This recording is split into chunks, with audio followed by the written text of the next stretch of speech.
Hello, my name is Maggie and welcome to our podcast, Bent But Not Broken.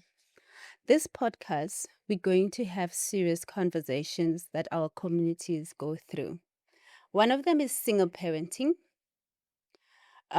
kids born out of wedlock. We're going to look at the conversations that churches don't have in our churches with the kids being raised by single parents. We're going to also talk about divorce, which is touchy for me. And we're going to also look at siblings raising siblings. That is the toughest journey also. This podcast, we wanted to reach every South African, black, white, every South African in our communities. We need to rebuild our communities. We need to heal most of all. Absolutely. Hello, everyone. My name is Sharon Moatse. I am a certified life coach and a content creator, also a co-host of this beautiful show. This platform was created to tell stories, not just stories, but authentic stories of courage, resilience, strength, and survival. We want to create South Africa's first honest platform where we get to cry, laugh about the challenges that we face in our blended families, single parenting, and we all have our stories. Maggie? Let me tell you, I went through the divorce part of it. So that's why I can relate on that one. Yes. It is tough. To make that decision, it is tough. Yeah. To end up at the end of the day raising those kids alone, some people would think you chose it. Yeah. You chose to be a single parent, you left him, you could have taken it. Even on the other side of a man divorcing a woman. So this podcast is going to really address matters like that. And each of us have a different journey and a different story, being a single parent or being a divorcee parent. Sometimes it has when we complete those application form between single and divorce. I play around with them. One day I'm single, the other day I'm divorced. But it's like that. Absolutely. And with me, I have my journey of single parenting for a number of years and having a partner that stepped up and the dynamics thereof, but also being a pastor's kid. I grew up in the church and I got pregnant out of wedlock. And those conversations we've never really had because you want to protect entities that are involved, but also you want to protect your own dignity because communities shame us for being single mothers as if you chose that life for yourself. You know, so I want us to have conversations where people are not judged, where people can freely talk about blended families because we're not used to Tando Nestembu. I'm telling you, tomatoes, rotten ones, we're gonna get them because the Tando Nestembu, for me, I don't get it, I don't understand it, I can't share. Yes. So I mean, I would go into it, but that's not the conversation right now. We are talking about functional societies and families on this podcast. And I believe that people can always find a way of making it work for their family and their children, you know, because fatherless children or children who are raised by even single fathers without their mothers, the impact that it has in society and the kind of children that we're raising. It's just unfathomable. This is going to be an amazing podcast. We're going to touch topics that most people don't touch about.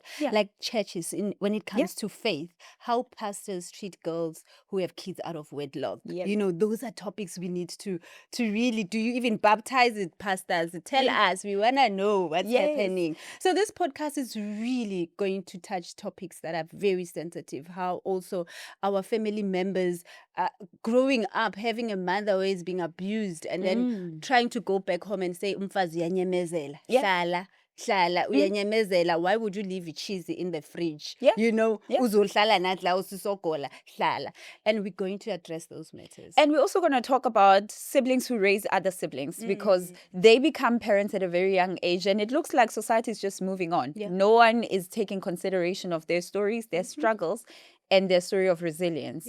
I would love for this podcast to not only be a storytelling platform, it's a podcast of healing, restoration, and telling stories of resilience. More than anything. And fathers, we want you guys. We're here. We're going to talk about amazing fathers that play an amazing role. We want our fathers. We love our fathers. We love our brothers. We love our uncles. We also want uncles that step in and play a role.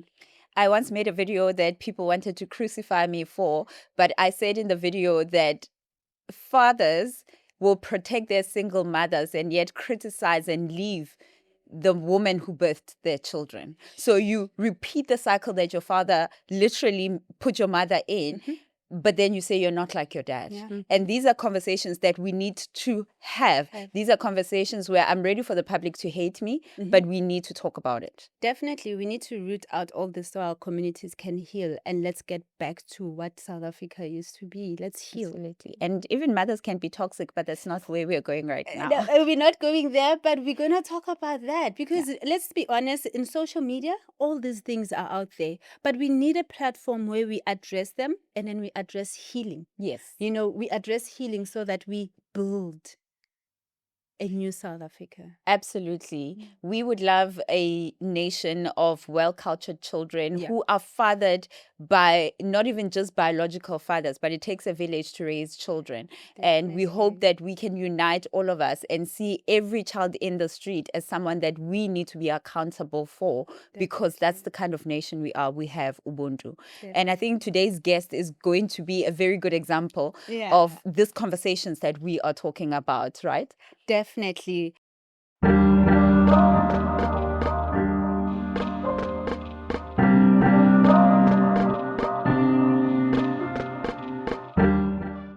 Our guest today is a published author, a thriving single parent and career woman. Her name is Wendy Figlan, and she's going to share her story. Welcome, Wendy. How are you today? Good, thank you. Good, thank you, Sharon. Hi, Maggie. So, Wendy, please tell us a bit about yourself, your upbringing, because by the name already we're confused. Where's Wendy from? How did you grow up, and how did you get to this point? Thank you, Sharon, for your question. My name is Wendy Figlan. I grew up in Transkei, Kukumbu, Can you pronounce that? Kukumbu, Mdeni, yes. I am a nuclear professional. I work in the only nuclear plant in Africa. I'm a safety professional. I'm a safety officer. As I've said that I grew up in Gumbo and I came to Cape Town when I was still young because my mother came to Cape Town looking for greener pastures. I am a product of teenage pregnancy. I do not know my father. I am a single parent to the most handsome baby boy that I love with all of my heart. And I'm an author. I hustle. I'm a hustler of note. I've got multiple side hustles because obviously I'm a single parent. You know, that is who I am.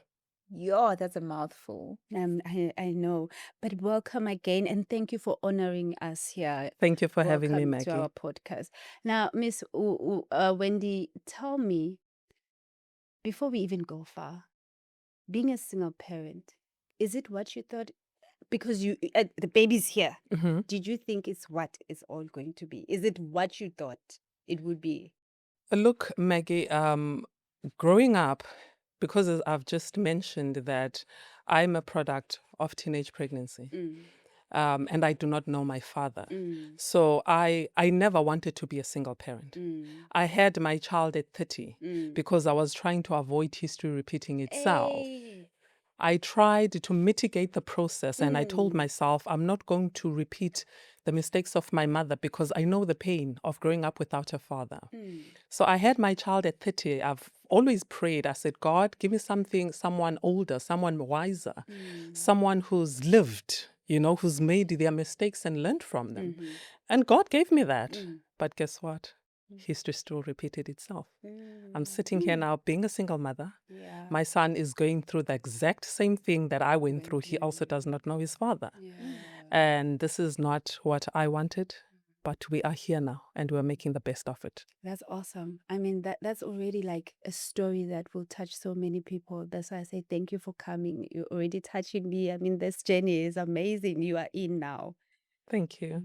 And Wendy, just to follow up on what you just said now, most people assume that fathers are not involved in their children's lives because mothers make that decision. For you, did you try to foster a relationship of co-parenting, or the other party was just not interested?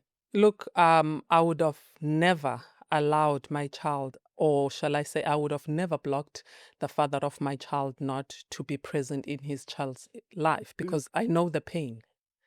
You know, I know the pain growing up without a father. I know the pain when things are not working correctly or happening in the way that you wanted as a child, where I would often say, I wish my father was here. I know that pain. So my child's father is not present because of his own choices. Okay. Mm. It's his own choice. And I remember one time, and I told him that should one day you decide that you want to be a part of your child's life, you know where to find me. You can even call or come to my house at 12 o'clock midnight. I'll open the door for you when you want your child. So I've never blocked him. It is his own choice. Oh, Well, Sis Wendy, what you're saying right now, it's such a profound thing where I've had so many conversations with young people who are scared to let their kids to be with the dad and the other woman, who are scared to say the father must come, even though the father doesn't provide financially, and shun and close that door of a father and a child relationship. It's either financially not providing, why do you want to see the child? If you are no more with me as a mother, why do you want to see the child? And I love the way you put it. It's about Absolutely. time we heal from that. It's about time where, if the father is not abusive, if the father is not anyway bad, even in court, well, financially it's another story, but we should really let fathers take a role, and that will really start bringing our communities back to life, where a child knows we don't end up with Yeah. those Yeah. shows. Yeah. We're going to end up actually looking at issues in our communities, and a child can say, my mom is here, but I can go talk to my dad somewhere else. 100%. Not only say only mommy, and mommy is the only person giving the whole version of life and parenting. So another conversation that I've often had on my pages, Wendy, is how do you parent when you are so broken yourself? And some of the challenges that we go through as mothers, people don't know. Have you been through those experiences, those low moments where you were just so miserable? And what was that like for you? Sharon, I think that's a very important question. I've went through it, and I think every single mother goes through that. I've suffered from depression.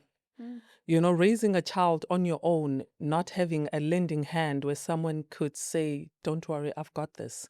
It led me deep into depression because before I had my child, I didn't know that we go through such things. Because when people talk about being a mother, people only highlighted the beauties of it, not the battles.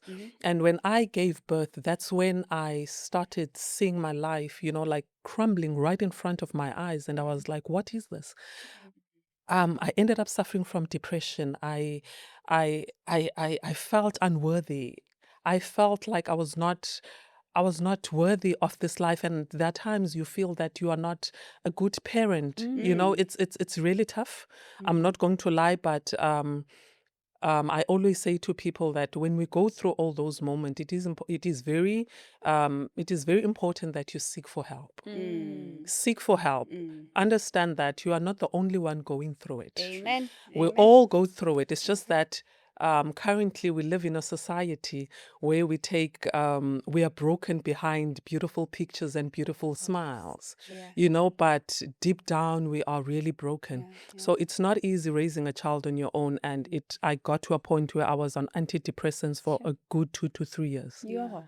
Actually, Sharon, just to go in that part where you're talking about how you got depressed and being lonely and not being sure, actually, being a parent and doing that, it also go back to putting that front face of being a brave mom, the mom that is the super mom. She doesn't break, she doesn't cry, she doesn't hurt, she doesn't get tired. The school meetings from point A to point B. I mean, that is the things that, and the toughest thing. Some of us, like as you said, you have moved. Some of us, we've moved from one province to another, from one state to another. You find yourself alone. No grandparent to assist. No, it's sometimes even these nannies now. You're not sure, and the struggle is real, because then you become the only source of help, information, strength to this one child. But then who are you standing with? Alone. Me, as a Christian, of course, I stand with God, because that's where my foundation Yes. is. God first and everything else. But we find that most mothers and most fathers also, they end up standing on their own, raising this child, attending all the events, attending all the ups and downs, the breakup of whatever they have in their own lives. And you still have to be that beautiful. You have to put that facade, that Yeah. face. That is all working out. Yeah. And just to ask Wendy, at what point did you write the book? What was happening in your life at that moment when you took a pen and started writing? Look, Sharon, I am someone when I'm hurting, and I think most of us will understand growing up, we've always had diaries. Yes. I had a diary. Her name was Cindy. So I've always been someone who loves writing. And I've always known that one day I'll write a book. And this wasn't actually my first book. This was my second book, but the first one I didn't get to publish. So when I gave birth in 2015, as I said, when I was pregnant, everything was fine because I was carrying this little human inside my tummy. But the problem started after I've given birth. So when I am stressed or I'm going through my emotions, I'm someone that who loves to take a piece of paper and write down. And I poured everything down. And I remember when it was COVID, I was now left with all this information. And I've always known that one day I'm going to be writing a book. And because it was lockdown, so I was like, okay, I think this is the time. This is when then I had to remove certain sensitive information because remember, I was writing my story. I was brutally honest. I was pouring my pain, my pain on a piece of paper. So now I had to remove certain information to protect certain people, So that's when in 2015 I started breaking it down into chapters right through. But it was not easy because I had now to relive my pain. I had to relive the moment. And there was a lot of breaking down. There was a lot of breaking down because I did not want to write a pic or paint a picture perfect story. I wanted to write a human story. I wanted to write an honest story that people will resonate with. So that's where I started. Yeah, can I just on a follow up on what you just said? Tell me the toughest part to write or the toughest chapter that actually you felt like, okay, now I'm not gonna breaking stop. I'm down. breaking, and how are people gonna look at me, or how are people gonna take me when I write this chapter? Which chapter was it? And tell me a bit about it, like that chapter, and just everything about it, and the toughest. Why was it tough? Maggie, I think the whole book was emotional for me. Obviously, every chapter holds a specific place in my life. But chapter 3 is Father's Day without a father. And chapter 13, history repeating itself. Yes. And I think that was one of the hardest moments for me because I had to go and relive the moments. I had to visit places in my heart, in my mind that I initially thought that I had blocked out. And because as said, I wanted to write an honest book because I know that most people are going through this, but no one really talks about these things. So seeing my child breaking down, being called at my child's school because he's suicidal, because he's saying, why am I the only one in class that does not have a father? My child breaking down saying, Mommy, I'm going to kill myself because I can't handle this. Why am I the only one that does not have a dad? That was the hardest because I know what my child is going through. I went through it, but unfortunately, I can't take away the pain from him. And it was chapter 13. It was bad because I said, God, why do I have to relive this pain as if the first time wasn't enough? Because I went through it, but I'm going through it again. To a point, I thought that God hated me. To a point, I thought that I was cursed. To a point, I thought that love don't love me because tell me, why do I have to go through this all over again? As if I did not learn anything the first time. Exactly. But also, sorry, but I mean, come on, Sis Wendy. You the first time it wasn't even by your choice or by your hand, coming out of a mom, a teen mom, and then now that you becoming a single parent, also it's something that you didn't sit down and start, scribbling, okay, this is how I'm gonna be. And that's a journey where we talk in this podcast, the healing part, where you have to accept and heal yourself to say, what has happened has happened. Now I need to heal. And it's tough. Talking from my experience, I always tell people, and I think I'm going to repeat this so many times, I think you guys are going to end up calling me that. The toughest thing about being a single parent or being a divorcee or just being on your own and raising kids, I don't know other words that people would want to use, is that you, as a parent, mostly in a divorce, you can move on. You can get another man and live with that man, and that man could be amazing to your son. But let me tell you, we've seen on social media, we've seen everywhere, where a child still says, "Who's my father?" Correct. And you think, haven't I given you enough? Hasn't this father been a good father for you? And the child is like, I love him, yes, Babu John, yes, but who's imvelaphi yami? Who am I? And sorry Yeah. to interject, jumping onto that, it's a question of culturally, since you're from the Eastern Cape, Mm. what does this mean for your boy child in terms of ukoluka, going to the mountains and Eish. everything? Mm. Does your family have to step in on behalf of the father? Yes, fortunately, my family has to step in. And in the Xhosa culture, we always say, umntana wentombi, kowakulontombi. Okay. So my child belongs to my family Mntana because kamalume. ngumntana kamalume, because there was no damages paid or anything for that matter. So culturally, the child ngowakulontombi. So my obomalume, they're gonna have to step up, Yeah. and we're going to have to do things my family way. Beautiful. Now, Miss Wendy, tell me, when you look at your journey as a faithful woman and the challenges as a single parent you've gone through, tell me, how did you get that strength in faith when you stand before God? And how was it like for you to actually, or even if you do have a scripture that you would like to share or anything else that you would like to share, faith-wise, how did you manage to get that strength and stand on that word also? Maggie, look, raising a child on your own, I think it's very hard, and you can never raise a child without God. God is the foundation. That's where I drew strength from, and I still draw strength from. The Bible says in the book of Jeremiah, I have plans not to harm you, but to give you hope and a future. Yes. Amen. So I think that is my rod. Every time when I feel I'm getting weak or I'm losing strength, I always go to the Bible and I say, God, you said your plans is not to harm me, but to give me hope and a future. And again in the Bible, God says, my words will never return to me empty. Yes. So that's where I get my strength from. It's not easy.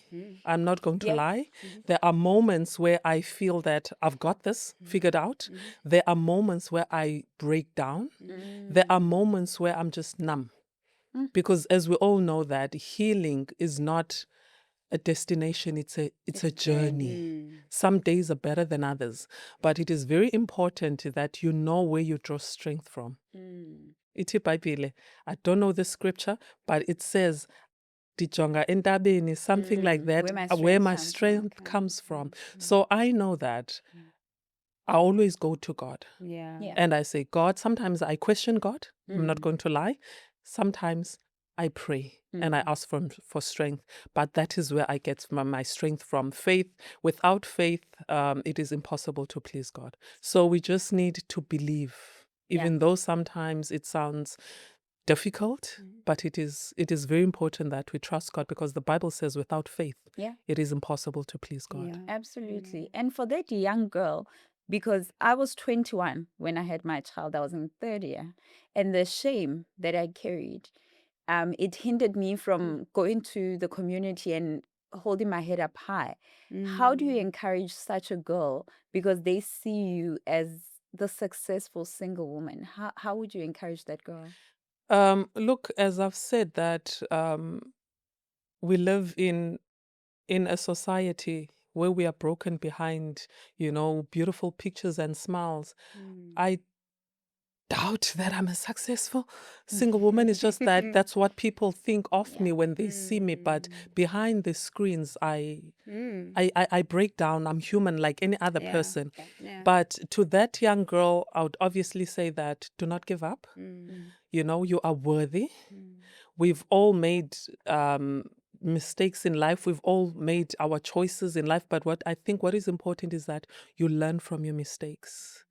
You learn and put a mitigation process in place as to, okay, I've done this. This was the consequences, and you move on from that. And I think the most important thing is that you forgive yourself. because I had my child at 30 and I thought that I had mitigated, to avoid the childhood pregnancy, teenage pregnancy and so forth. But in my healing journey, I had to go and forgive the 30-year-old Wendy and understand that the choices are made were based on knowledge I had at that specific time. The choices are made were based on love at that specific time. So I now had to learn to be kinder to myself.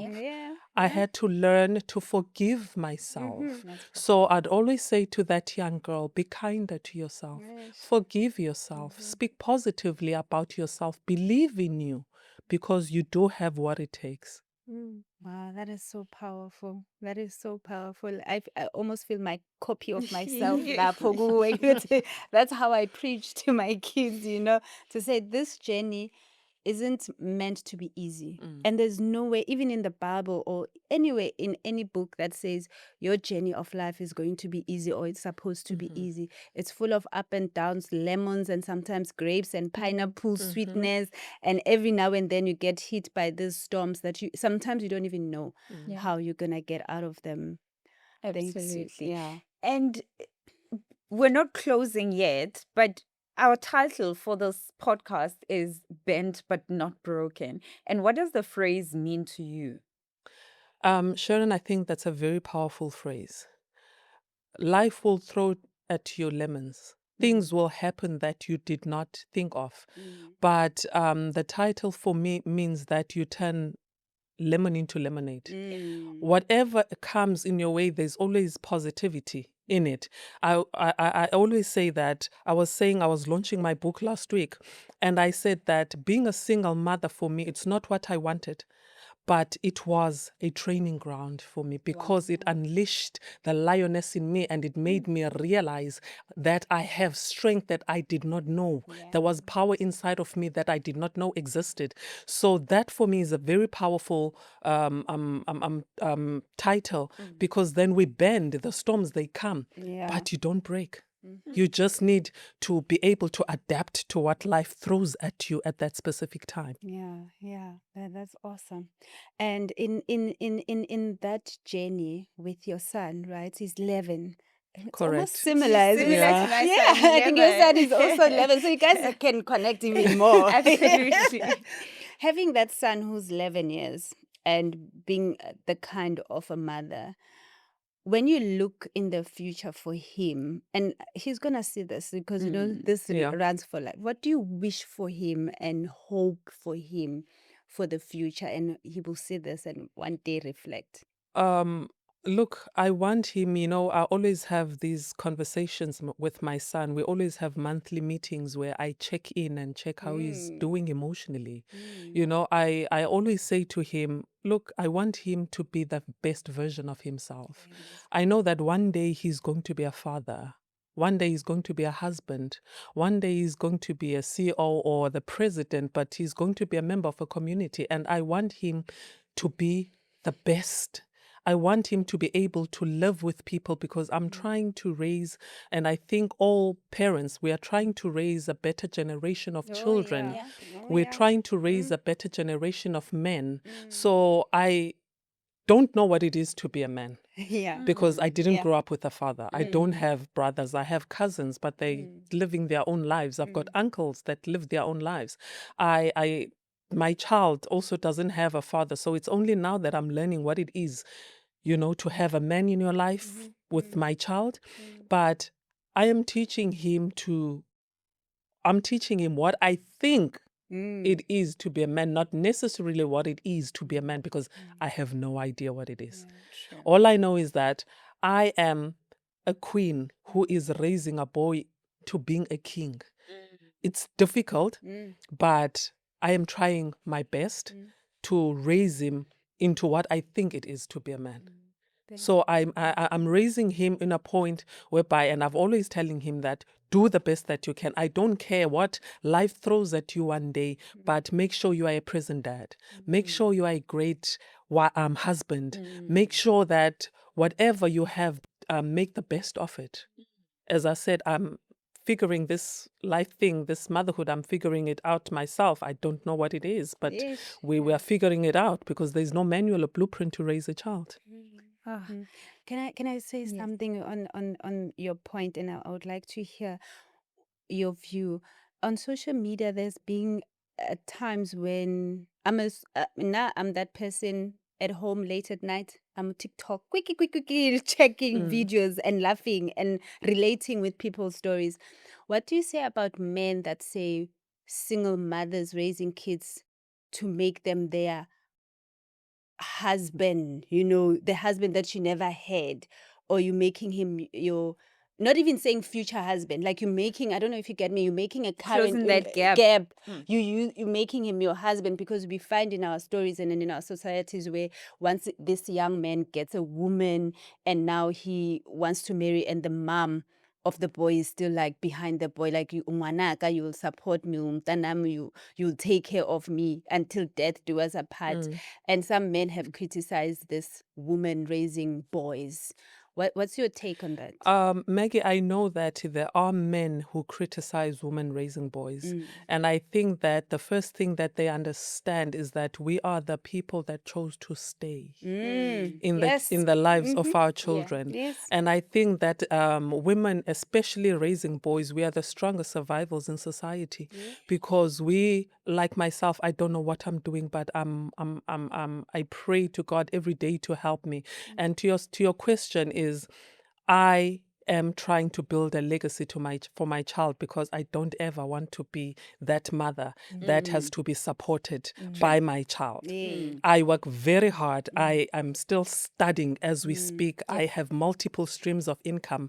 I've got small businesses besides my work. I am working very, very hard so that I never become that mother who has to depend on her child. If anything, I want to be the mother that still provides for my son. Even if my son gets married one day, I don't ever want to be that woman who's going to cause grief to his wife. I'm working extremely hard. You're gonna extremely be hard. she's mother-in-law. I am working extremely hard never to be that woman. I know it is there, but let that not locate me. Let that never be me. Love it for you. Clock it. That's what I wanted. What do these young people say? Clock it. Clock. Oh, Wendy, thank you for sharing your journey and your story with us. Thank you, Sharon. I've posted on social media that if your baby mama was so bad, why did you leave your child with her? Yes. And I believe that you are a phenomenal mother, Thank you. woman. Society needs you. So how can we get a hold of you, your book, your story? How do we follow you? My Facebook handle is Wendy Figlan. TikTok as well is Wendy Figlan. You can DM me. I'll give you all the information.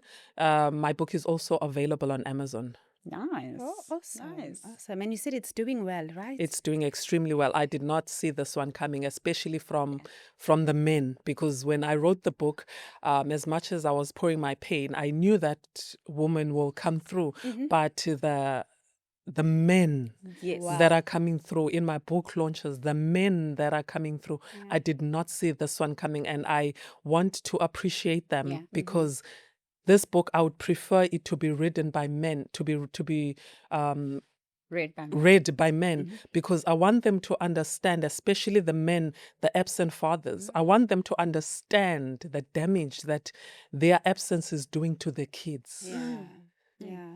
It's not to shame them. It's not but it's the book is for the men, especially for those that are not present, for them to understand the damage that is happening in the children's lives. Because as I've mentioned, my child is still going through therapy.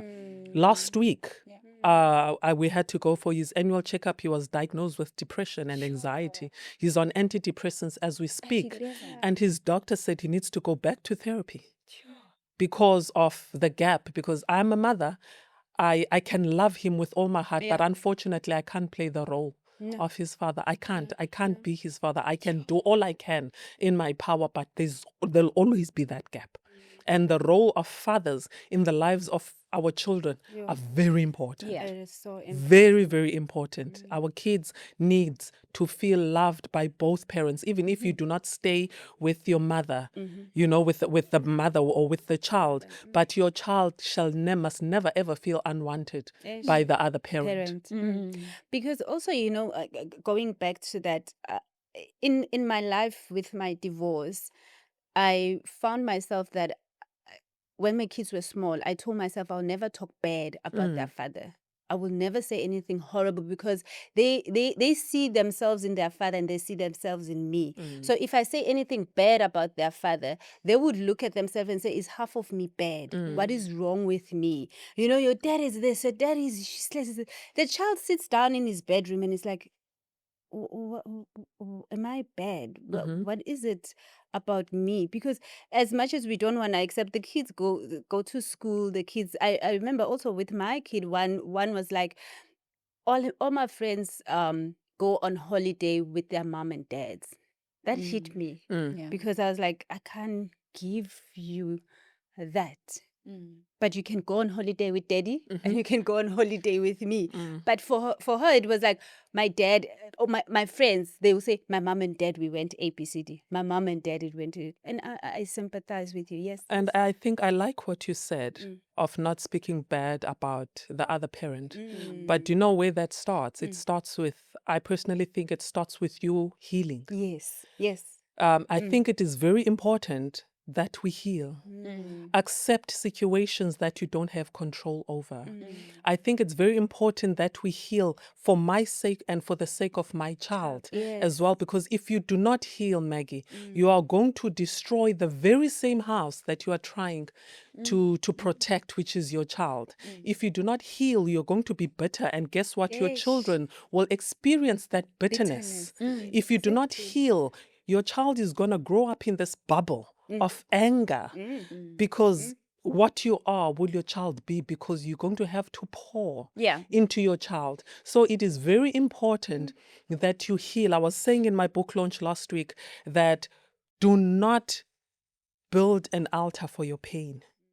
Do not be too committed to your pain that your healing does not stand a chance. Allow yourself to heal. And when you heal, it does not mean that there is there was no pain. No. We acknowledge that there is pain, but you need to allow yourself to go through that process. And I'm not going to lie and say that process is an easy process or an easy journey. It's a very lonely road. Absolutely. And very painful. But as long as you understand that sooner or later you are going to have to heal, not for your sake, but for the sake of your children. And I mean, I was brought up in a co-parenting situation all my life. My parents have never been together, but I never felt it. They co-parented so well that my mom was included to the family gatherings at my dad's house. Wow. What is she's not married? What is she doing here?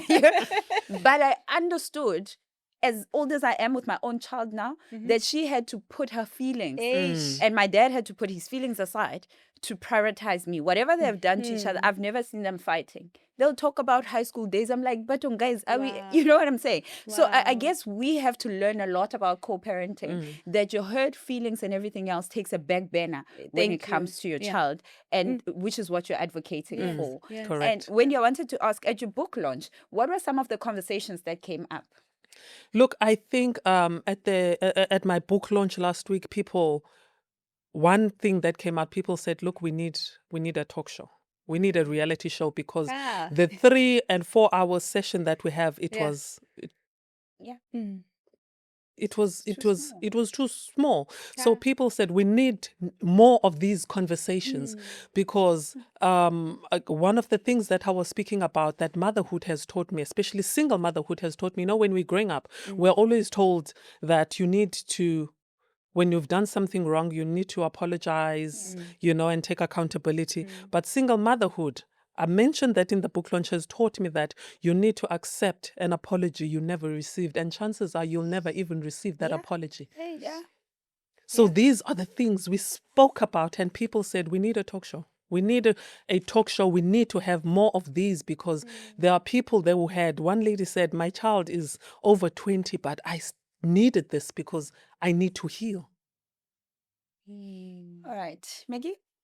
Wow. Well, I'm blown away. I'm so excited about this podcast because those are conversations we're really going to address. Those are conversations that we need to dig them out, and not in a bad way, but in a healing way. Yes, correct. That's all we want, in a healing way, and understand that you're not alone. You said it so nice. It hasn't.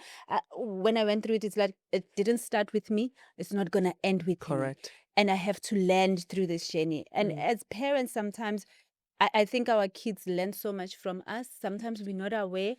I find myself that I have more stricter kids than me. My kids are like, "Mommy, can you stop, please?" My oldest, "Mommy, stop. Oh, no, Mommy, please behave, Mommy." And me, I'm bubbly. I'm young at heart. I'm dancing in a plane. It's like, "Can you calm down?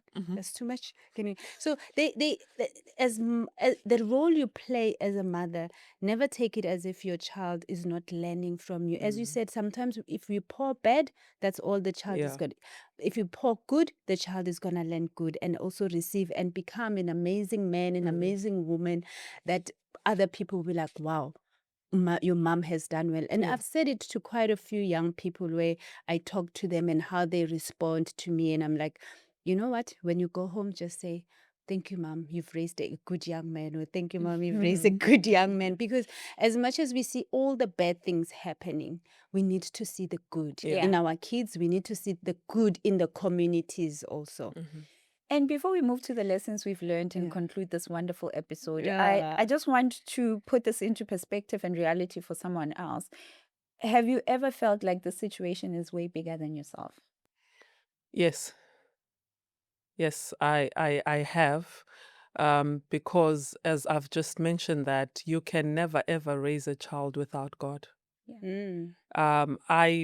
There were times where I felt that I was failing at this motherhood, and as I've mentioned that as single mothers were playing two roles. Hence I named my book The Beauty and Battle of a Single Mom, because this is a dual reality. Yeah. You can't do the other without the other, so even though you are raising your child, you are drowning financially, you are drowning emotionally, you are drowning mentally. So there were times that I still feel sometimes that this is bigger than myself, and while you have to be soft and yet strong, you have to give love and yet instill discipline, and still have to deal with this dinosaur called mom guilt that is going to chow you and reduce you into nonentity. It's not an easy road.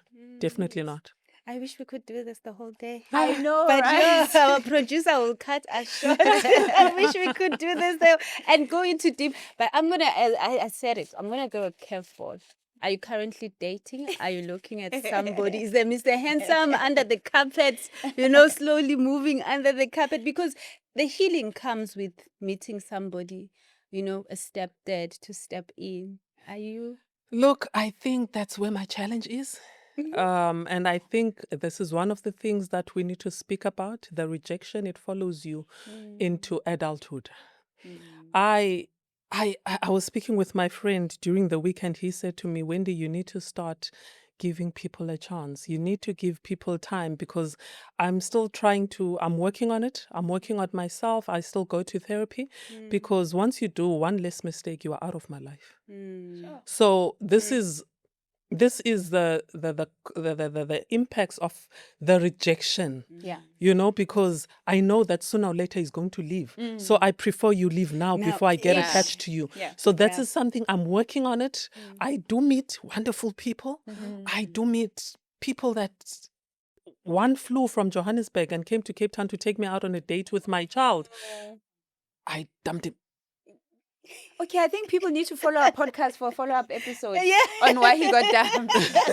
Because I think I don't know if it's fear or what, but I'm working on it. Yeah. I'm trying, but it's really difficult. It's a hard journey. One less mistake, you are out of my life. And I don't know how I'm going to survive, because we're human, we're all fallible. We all make mistakes. So I don't know how I'm going to survive, but that's what I am working on right now. Yeah.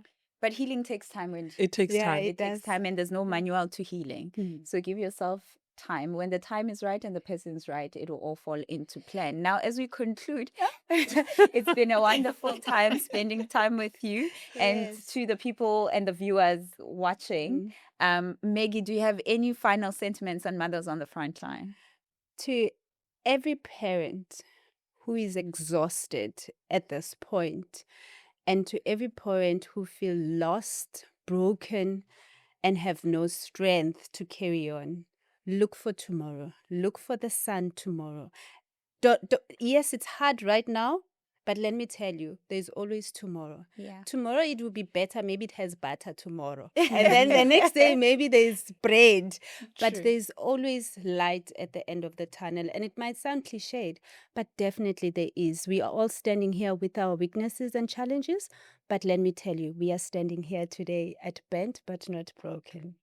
And my final sentiments around mothers on the front line is kids grow up and it gets easier. Yeah. When someone said that to me, it felt like a nightmare when my child was 3 months. Like, when is this phase going to ever end? And now he's independent and growing. Yeah. He's academically smart, a brilliant, sweet young man. And I realized that they were right. It takes time and they do grow. And Wendy, what are your final sentiments? To every single mother out there, you are strong, you are not weak, but please do take care of yourself. Yes. Please pour positively into yourself, because your child does not need a perfect parent. Your child needs a present parent. Yes. And when I say present, I don't just mean physically only, I mean emotionally. I mean, your child needs a loving parent. Please take care of yourself. Thank you. Thank you. Beautiful. Thank you so much for joining us. This has been such a wonderful, I learned a lot. Yeah. I personally would watch this podcast again just to take notes from you. You are a phenomenal woman, Maggie. Yes. No, thank you so much for coming through. We really enjoyed having. I wanted it to be like 2 hours. I wanted it long, but thank you for honoring us. Thank you Being for such having a me, ladies. blessing. Thank you very much. Thank you. So to our viewers at home, remember that life will bend you in ways that you've never imagined. But remember that you are not Bent, but but not not broken. broken. Beautiful, guys. Until the next episode, we will see you again. Thank you, ladies. Thank you. Thank you. Thank you. To every parent, mother, father that feels tired, strained, drained, there is hope out there. As we stand here, we stand with our different stories in our different journeys, but we didn't see also the light. But today we do. So at this point, you feel tired and exhausted, just know that there is strength and there is hope tomorrow. And after all, you may feel bent by life's challenges, but remember, You're not broken. Thank you for joining us on Bent But Not Broken. I'm your host, Sharon Moase, and I'm with my co-host, Maggie and Ndlovu. Please follow us on social media. Our social media handles across all platforms is Bent But Not Broken. Thank you, and see you on the next episode. See you again. Bye. Bye.